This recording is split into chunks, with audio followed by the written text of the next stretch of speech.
The Attorney-General could review the sentencing of the man who killed 3 people in Nottingham last June after receiving a submission that it was unduly lenient. Yeah, Valdo Calacane is expected to spend the rest of his life in a high-security hospital. He was suffering from paranoid schizophrenia at the time and has been sentenced for manslaughter on the basis of diminished responsibility. The victims' families say true justice has not been served. Joining us now is forensic psychologist Dr Soham Das. A lot of anger from the families yesterday, this just adding to their already immeasurable pain. They believe that Valdo Calacane should have been in prison. Why isn't he? Good morning to both of you. Look, I absolutely sympathise with the family, and you can't put into words the horrific experience that they're going through. But if we're looking at it technically, I am very confident that diminished responsibility was the correct call, because we know that Calacane was psychotic. This is not something that he, tried to chance the system at the last minute. He has this long history of mental illness.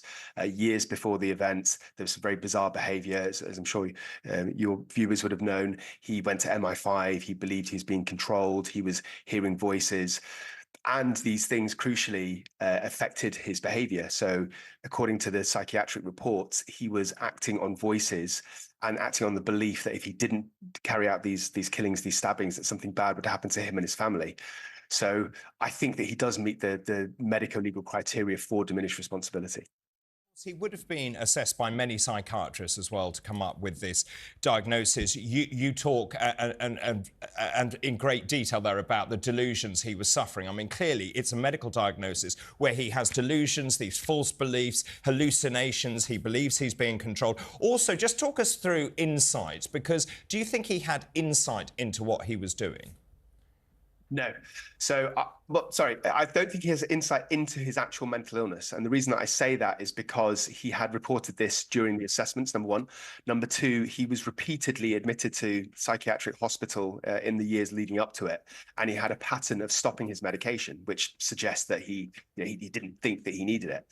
As to the question of whether he had insight into what he was doing, now I think this is quite a complicated issue, and I think there's a bit of a grey area. So I believe that he knew what he was doing, as in he knew he was physically hurting and killing people, and that it was illegal and that he would go to prison. So he knew what he was doing and he knew it was wrong, which means that he wouldn't have got the insanity plea, which would have completely given him acquittal. But despite that, I also think that he was substantially impaired in his ability to understand what he was doing, form a rational judgment, or exercise self-control. And those are the 3 limbs of diminished responsibility. So just to clarify, as the name suggests, diminished responsibility means that his level of responsibility is lessened. So instead of murder, it's manslaughter.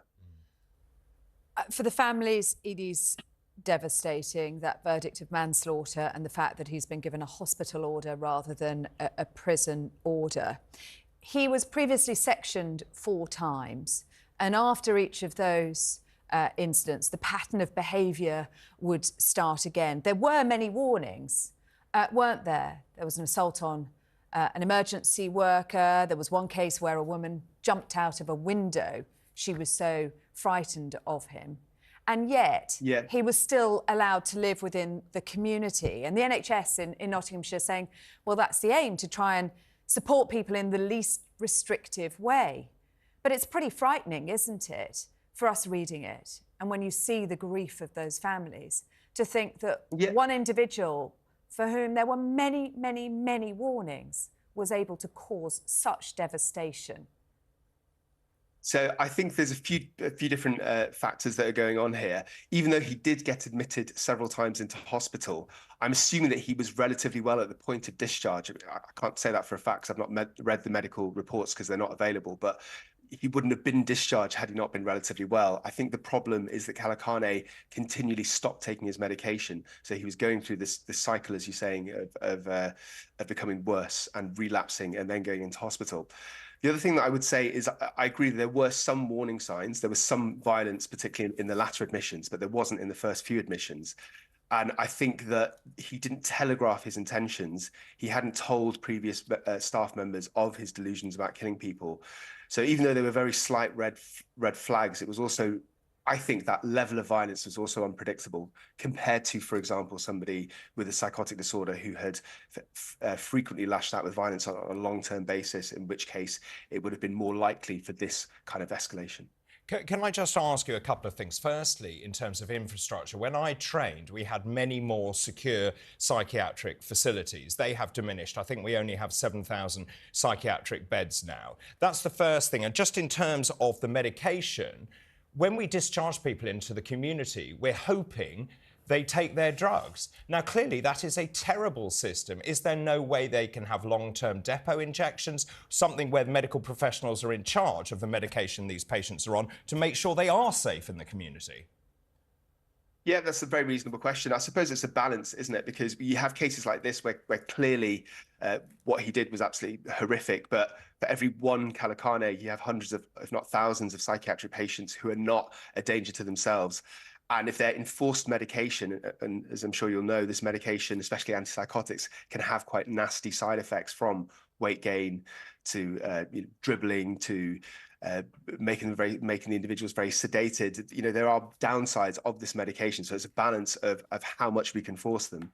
But as you say, David, there are depot medications, so there are injections that the patient can be physically given by a nurse, and they're long-lasting, so they can last, depends on the medication, it could be a week, 2 weeks, or a month, which means that the struggle of getting the chemical into the bloodstream for these individuals is much less. So that could have been a realistic possibility. I agree with that.